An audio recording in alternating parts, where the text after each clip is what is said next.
Buenas tardes, bienvenidos, señor alcalde, compañeros de corporación e invitados, amigos de fuera de Coín y poetas malagueños, yo creo. Buenas tardes y amigos de la concejalía y de la fundación. Para quienes no son de Coín, les doy la bienvenida al convento de Santa María, que es la sede de la Concejalía de Cultura y que van a entender dentro de un ratillo, en cuanto se vayan apagando las luces, van a entender que es un sitio muy bien elegido y por lo mágico del espacio. Yo creo que es el sitio ideal para hablar de poesía. Presentamos esta tarde, junto con la Fundación García Agüera y esta concejalía, es algo que hacemos de manera conjunta, la prometida edición de 8 nuevos cuadernos de poesía que son la continuación del proyecto que iniciamos en 2014 con el año dedicado a Rafael Pérez Estrada y aquel proyecto que se llamó Málaga Capital Coín. Vamos a continuar, sin duda, con la publicación de nuevos pliegos, de nuevos números, porque, como van a ver, va a merecer la pena, van a ser de mucho interés. En cuanto vean los pliegos lo van a entender. Es una tarea que hay que continuar. Tienen el sello de la exquisita y cuidada edición de todo lo que hace José Manuel, de todo lo que hace la Fundación, y esperamos que les guste y que lo disfruten muchísimo. Desde el Ayuntamiento agradecemos enormemente la iniciativa e invitamos a José Manuel, o yo invito a José Manuel a que suba, porque él va a ser el maestro de ceremonia y el que se va a encargar de presentar todo este acto. Adelante, José Manuel.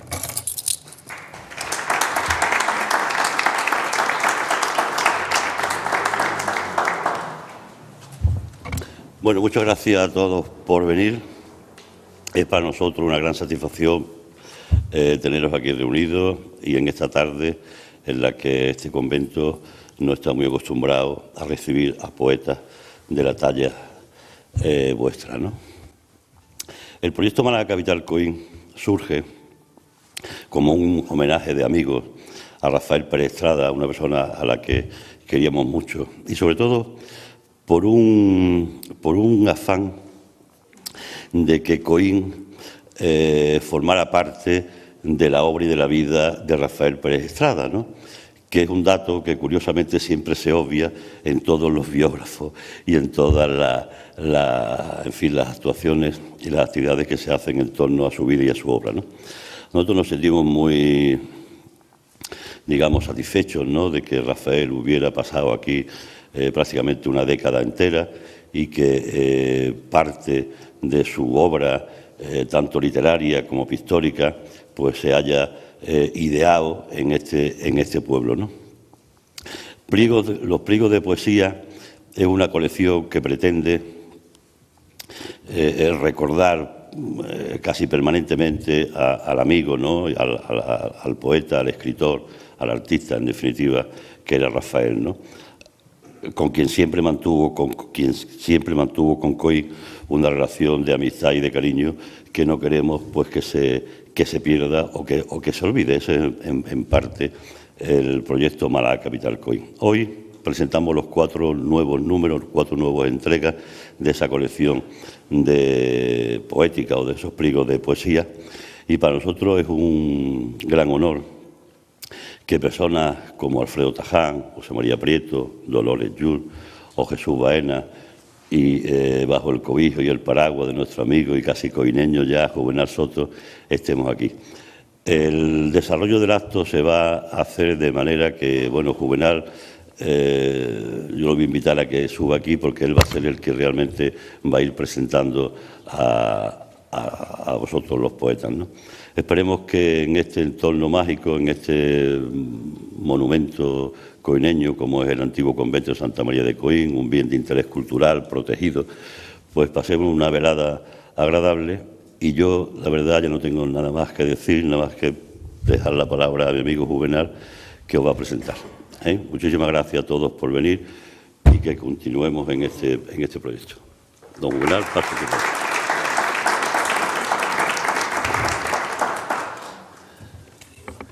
Totus tus. Señor alcalde, Señora concejala, queridos amigos, cuando hace 3 años José Manuel me propuso el proyecto de Málaga Capital Coín, yo le propuse fundar un banco, pero él me insistió en que Málaga Capital Coín era lo que procedía. Y es verdad, porque era un homenaje, y es un homenaje al que fuera nuestro queridísimo amigo Rafael Pérez Estrada. Y es un homenaje que verdaderamente, iba a decir merecido, pero esa no es evidentemente la palabra. Es un homenaje que era necesario, porque Rafael lo pasó espléndidamente aquí en Coín y yo fui testigo en numerosas ocasiones de eso, porque era además una persona muy hospitalaria y yo abusé de su hospitalidad y de la de Coín. Y por su casa de Coín pasaron muchísimas personalidades del mundo de las artes y de las letras, porque todos nos encontrábamos bien, también que yo creo que me pasé más de un mes en una de las ocasiones en su casa, como digo, abusando de su amistad.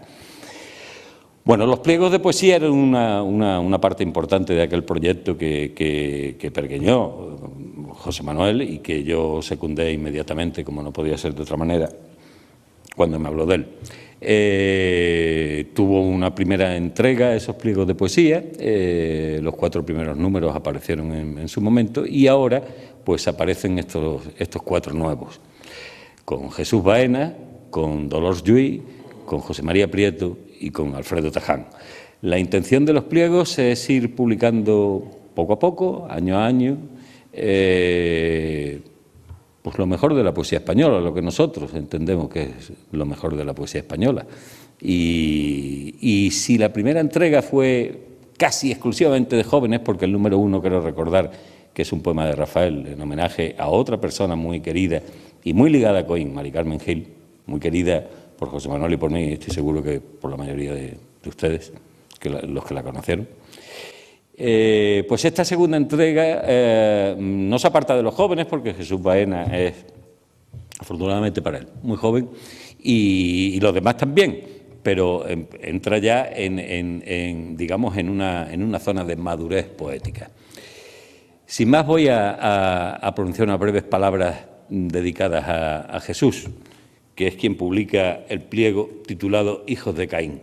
A mí, yo les voy a hablar de mis impresiones como lector, no pretendo ni mucho menos sentar eso que llaman crítica literaria. A mí la poesía de Jesús me resulta muy querida y muy familiar, porque es una poesía del conocimiento. La poesía nació como una forma del conocimiento, como una forma de transmitir el conocimiento que se tenía en su momento del mundo y de todo lo que en el mundo había. Así lo hace Homero, así lo hace Hesíodo, y así lo van haciendo todos los poetas hasta que aparece un señor llamado Pitágoras.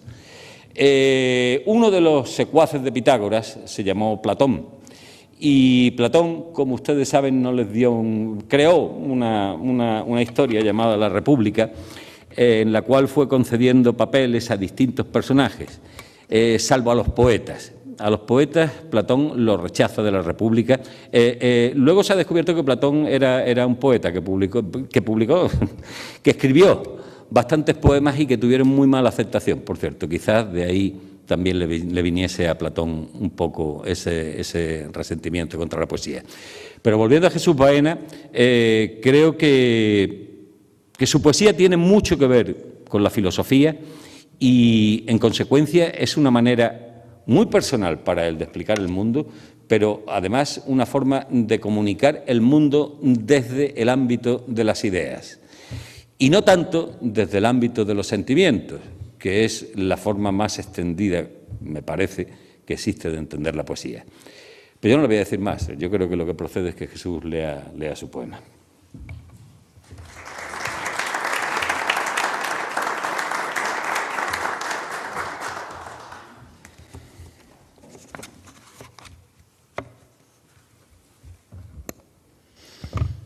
En primer lugar, por supuesto, quería agradecerle a José Manuel y a Juvenal pues la oportunidad de estar aquí.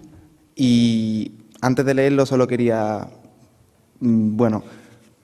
destacar algo de lo que ha dicho José Manuel y y es resaltar precisamente la estancia de Rafael, prácticamente una década aquí en Coín. Lo que más importante me parece de precisamente decir que la capital de Málaga sea Coín, por el hecho de que Rafael estuviera aquí, no es el hecho en sí de quizás de que sea preferible a abrir un banco o de que sea un proyecto quizá más atractivo, sino más justo, no porque Rafael estuviera aquí, quizás se omita, sino porque creo que la casa en realidad pues de cualquier poesía, de cualquier palabra o de lo que todos podamos sentir juntamente o simpatizar o empatizar juntos, en realidad no tiene ninguna capital ni ninguna casa. El hecho de que al final todo se lleve a Málaga o a capitales o a centros concretos, quizá, como suele pasar, sobre todo en verano, vicia mucho el aire. Y digo lo de vicia porque además de estar al descubierto, no me puedo alegrar más pues tener un público bastante distinto al que, bueno, voy a compartir estas palabras, hijos de Caín. Abre en cruz su cuerpo sobre la mesa antigua del salón. El corte cruza el pecho que descubre la uva ardiente entre sus manos del silencio enrojecidas y lava en granate su cara. Grazna, divertido, mientras mira la piel que de bronce se le antoja, besa tierno los labios blancos, clava en el vientre el laurel dorado de la gloria, toca, ansioso, la herida, que abierta es niña, Dios y nada, y lame sus dedos calientes, aún envueltos de ceniza. Bebe del mar la espuma y escupe la memoria entre los dientes rotos de su boca. Sobre el cuerpo que abre en cruz su carne penetra sediento el deseo, cansado detiene desnudo el sexo y de sudor hace el naufragio de los cuerpos. Acaricia la llaga en su lamento, ofrece sus lágrimas de boca a boca y grazna sonriente mientras ladra al vientre seco del laurel dorado y labios blancos. Arde en la llaga y sus dedos de ceniza ensalivados cruzan el pecho buscando la manzana que muerde el latido granate de su vida. Negro el yugo, ríe insistente. Lame sus dedos y pinta en su cuerpo el silencio. Coge el hilo, clava el mundo que es la espina y teje el negro entre sus ojos. Busca en ambos cuerpos su nombre, la dulzura cálida de una madre, la vida en el seno y vientre, y vuelve a palpar la herida que abre el vacío y Dios y no encuentra nada en el sexo, en la voz y en su palabra, en la tierra fértil de los labios blancos, ni en la cruz que abre su pecho sobre la mesa antigua, que ahora es barca meciéndose en las aguas viejas que bañan al niño. Otro río y siempre el mismo, otras aguas siempre heridas. Incrédulo, respira en la lengua que solo los muertos hablan. Nadie queda de esas fotografías que cuelgan en la pared como ventanas impávidas de la memoria, como el mapa de un olvido que persiste en el silencio.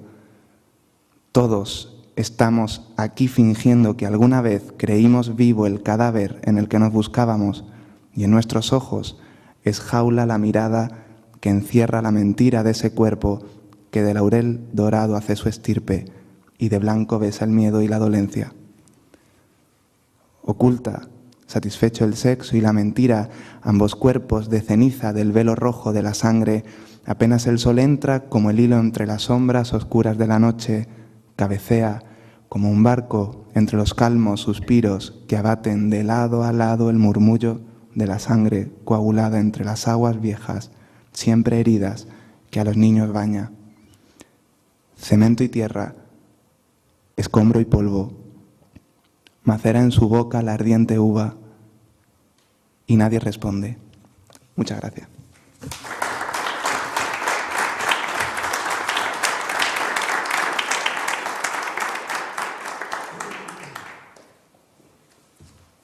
Otro río y siempre el mismo, ha dicho Jesús. Eso tiene que ver algo con la filosofía, si no me equivoco.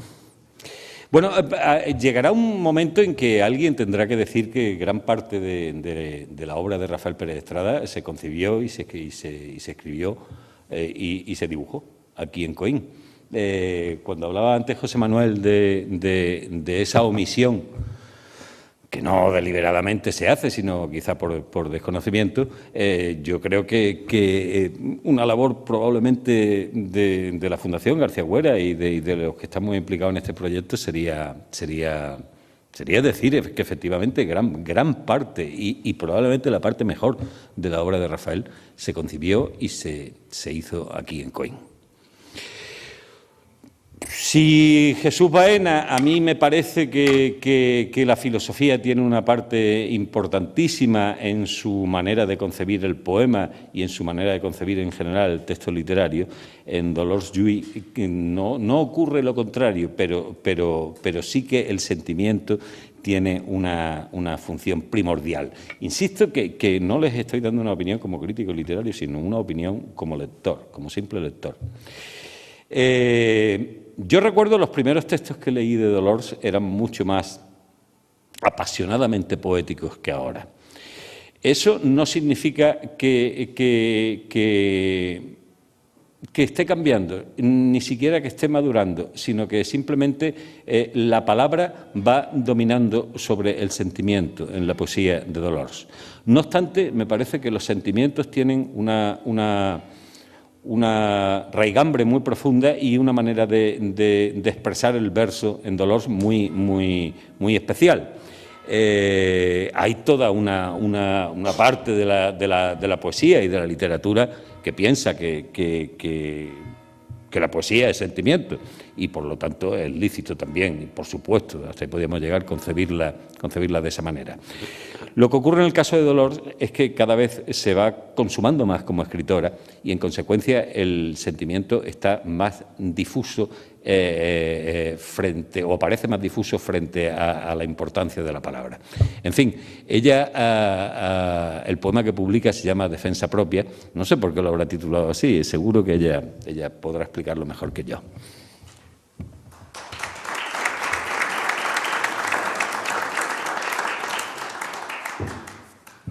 Bueno, muchas gracias. En primer lugar, gracias a la Fundación García Güera, a Juvenal Soto, por considerar que yo era la persona adecuada para estar en esta colección. Yo siempre digo que la palabra poeta a mí se me hace muy grande. Yo no me considero poeta, no sé si alguna vez me consideraré, pero sí que es verdad que esta noche, estando aquí con ustedes, sí que me hacen sentir que soy poeta, al menos durante un rato. Defensa propia, bueno, entenderán por qué cuando lea el poema. Muchas veces nos preguntan por qué escribimos y supongo que cada uno tendrá sus razones y entonces yo tengo las mías y entonces este es el poema, mis razones por las cuales escribo. Y como soy mayor, como ha dicho Juvenal, entro en el grupo de gente mayor que tengo que cambiarme de gafas, si no veo nada. Ya necesito gafas para leer de cerca. Bueno, para leer. Este poema tiene una cita de Juan Cobos Wilkins, que no sé si conocen su libro El mundo se derrumba y tú escribes poemas. Si no lo conocen, se lo recomiendo. Que dice: no es el comienzo de una hermosa amistad, no hay piedad, no hay perdón, no hay abrazo. Si escribo es por la urgencia y necesidad. Escribo por rebeldía y protesta. Utilizo los versos como arma arrojadiza, como fuego de mortero, táctica de venganza o intento de honradez. Escribo por amor y me declaro en secreto con palabras código que solo uno, el elegido, podrá descifrar. Escribo por placer y por lujuria, concentrando mi deseo en unos párrafos donde soy cándida o pícara, soy casta o bien ramera. Escribo por supervivencia, porque será mi única posesión cuando nada me quede y nadie me ampare, cuando desaparezcan los amantes, los amores y los amigos, los árboles, los pájaros y las carreteras, cuando no exista ni auxilio ni redención, cuando el mundo se derrumbe y yo escriba poemas para defenderme.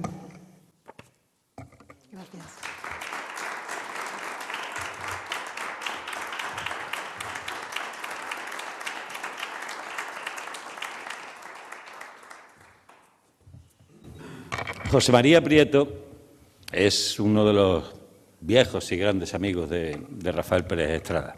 Viejo me refiero, yo he dicho que he hablado de madurez, no de vejez. Y cuando viejo me refiero a tiempo. Uno de los viejos en el sentido más cariñoso de la palabra, de Rafael Pérez Estrada. Y además me consta y lo sé perfectamente que Rafael era un gran admirador tanto de la obra plástica de José María como de su obra literaria.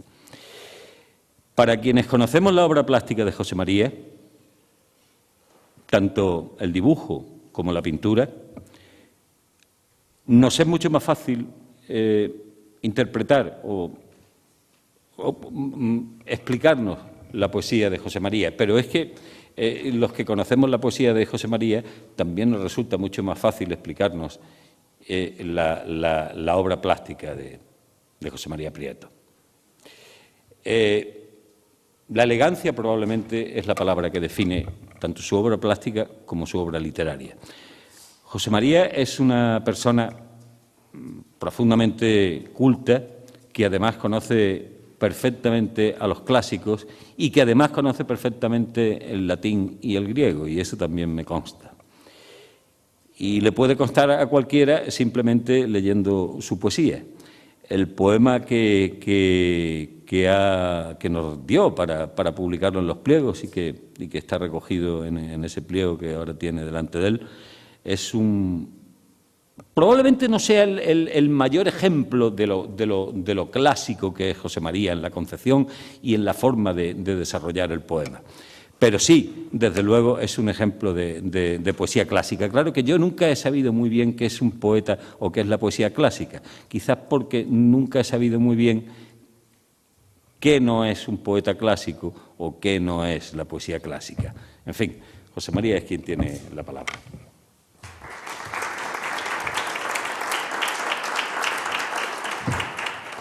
Gracias a José Manuel, a Juvenal, por sus palabras y tal.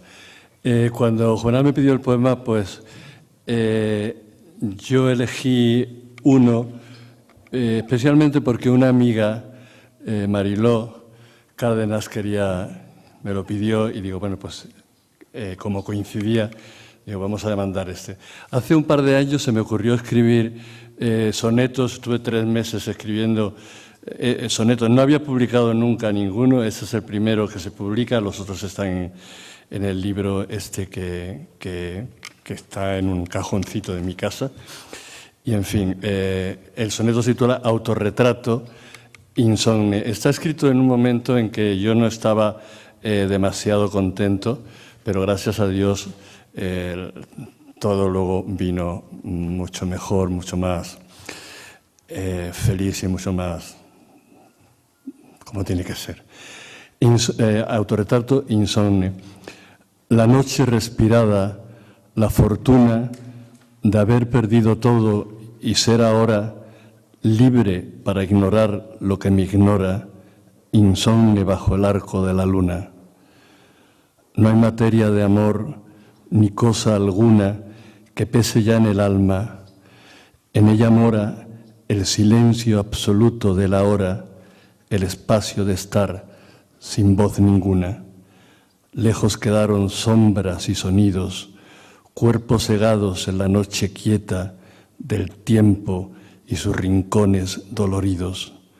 La vida intacta en soledad secreta avanza en este mar de los olvidos serenamente hacia ninguna meta. Gracias.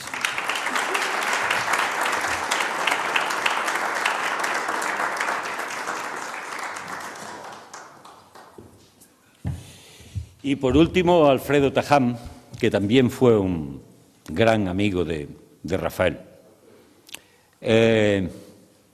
Alfredo es una persona profundamente culta y su obra literaria, que no se limita a la poesía, sino también a la prosa, a la novela y al ensayo, es un reflejo de esa cultura que rebosa toda su literatura.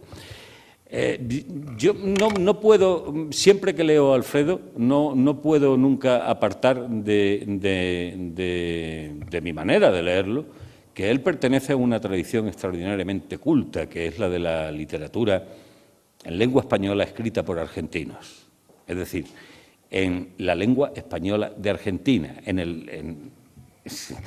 esa tradición en la cual están, como ustedes saben perfectamente, Borges, Cortázar, Bioy Casares, tantos y tantos, yo siempre la veo presente en la obra de Alfredo.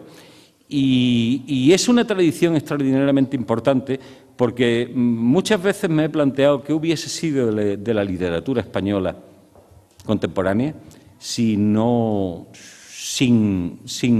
la literatura escrita en lengua española por los latinoamericanos. No sé, es una pregunta que le planteo también a ustedes porque quizá tengan ustedes también respuestas para ella.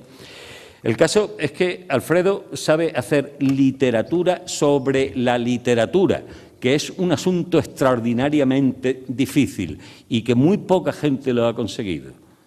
Borges fue probablemente uno de ellos. No les digo más, les dejo con Té y Naranjas, que es el magnífico poema de Alfredo.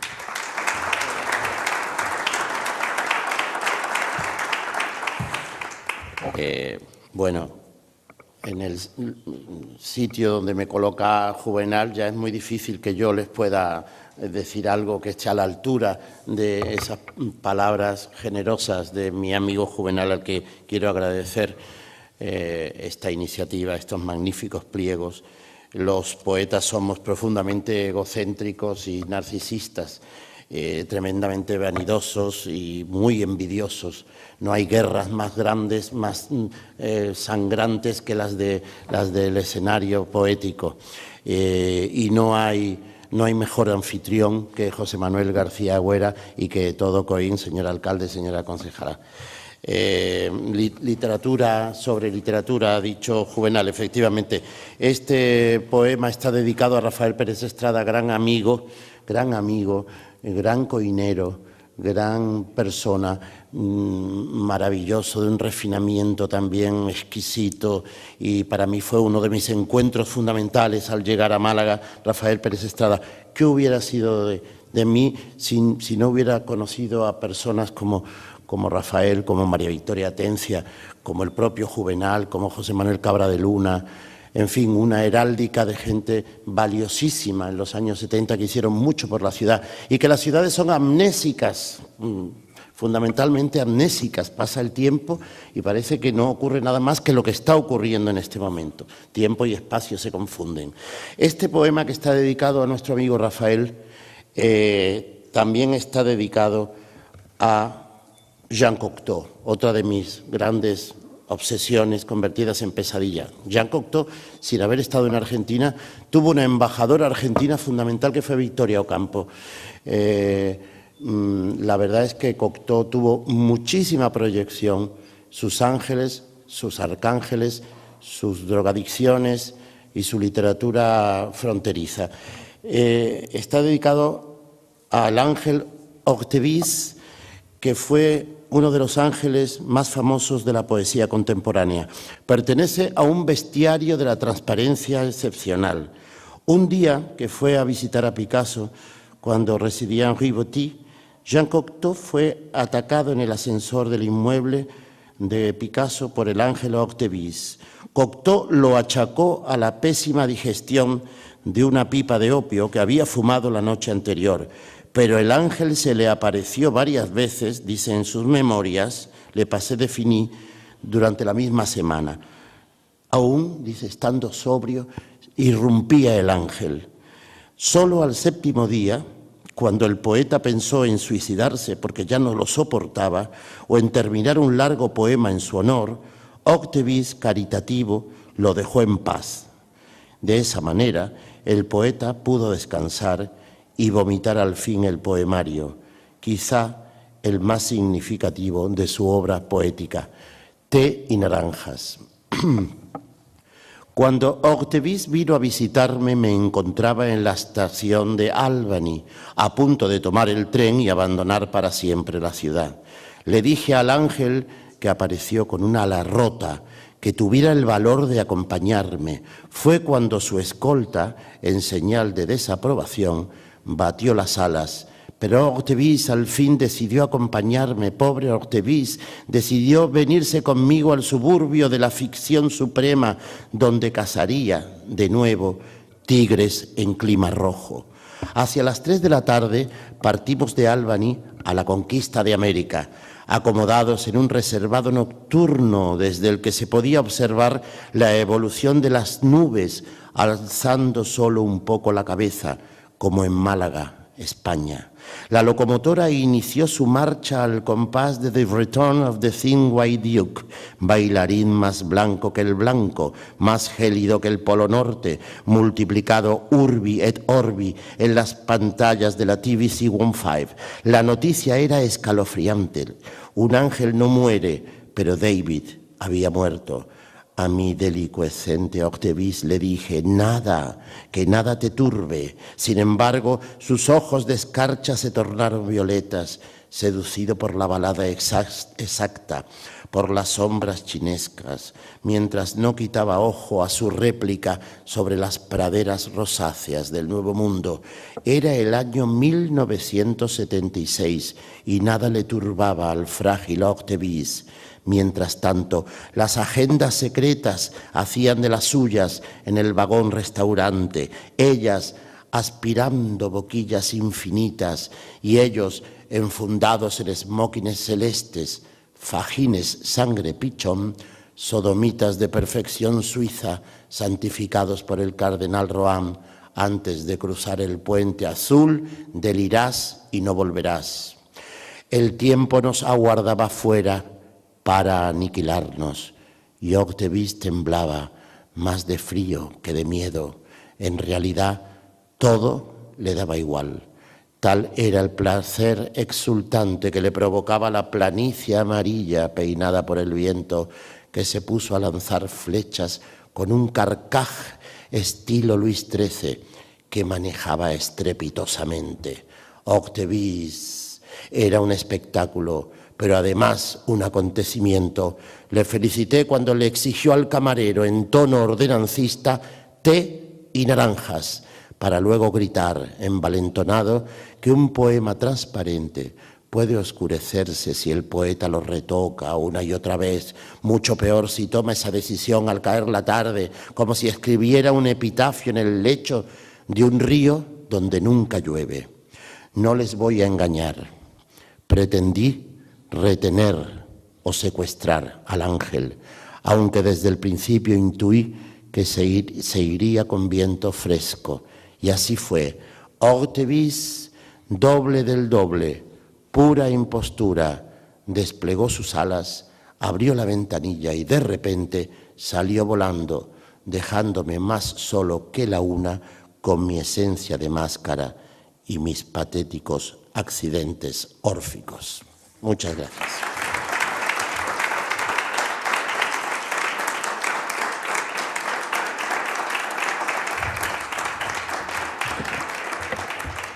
Muchísimas gracias, Alfredo, José María, Dolores, Jesús, amigo Juvenal. Muchas gracias por la asistencia, señor alcalde, María José, señora concejala de Cultura. Solamente para agradeceros vuestra asistencia.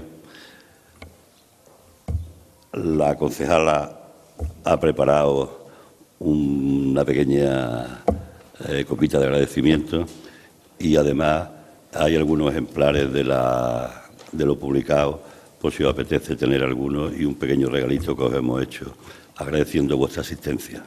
Nada más y muchísimas gracias a todos y esperemos que se vuelva a repetir. Gracias a todos.